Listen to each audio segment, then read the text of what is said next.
स्वागत है आज के द हिंदू संपादकीय विश्लेषण खंड में। यहाँ हम हिंदी में संपादकीय की चर्चा करेंगे जो आपकी परीक्षा और ज्ञान के लिए महत्वपूर्ण है। तो चलिए शुरू करते हैं। स्टेट्स और घटिया दवाओं का खतरा। इंडिया में पिछले कुछ सालों में घटिया क्वालिटी या नॉन स्टैंडर्ड क्वालिटी NSQ दवाओं की वजह से कई बड़ी घटनाएं हुई हैं।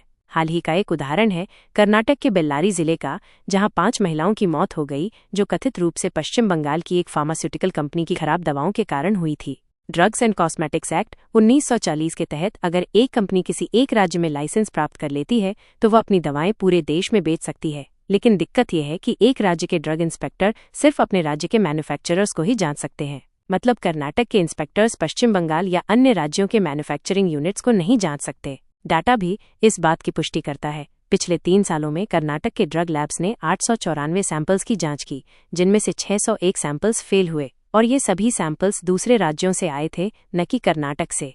तो इसका समाधान क्या है?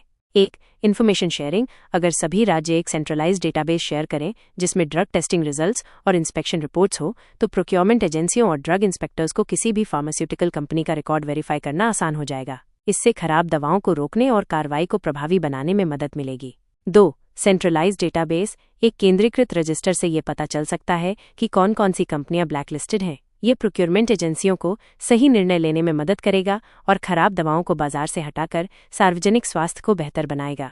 3. सख्त कानूनी पावर। राज्यों को ये कानूनी अधिकार होना चाहिए कि वे खराब दवाएं बनाने वाली कंपनियों का लाइसेंस रद्द कर सकें। फिलहाल यह पावर सिर्फ केंद्र सरकार के पास है, जिसकी वजह से कार्रवाई में देरी होती है। निष्कर्ष। कर्नाटक के हेल्थ मिनिस्टर दिनेश गुंडू राव का कहना है कि अगर केंद्र सरकार और राज्य सरकारें मिलकर काम करें तो हम पूरे देश में दवाओं की क्वालिटी सुधार सकते हैं। यह केवल एक राज्य का नहीं बल्कि पूरे भारत का मुद्दा है। देखने के लिए धन्यवाद। मुझे उम्मीद है कि आपको ये वीडियो सूचनाप्रद लगा होगा। अधिक अपडेट्स के लिए कृपया सब्सक्राइब करें।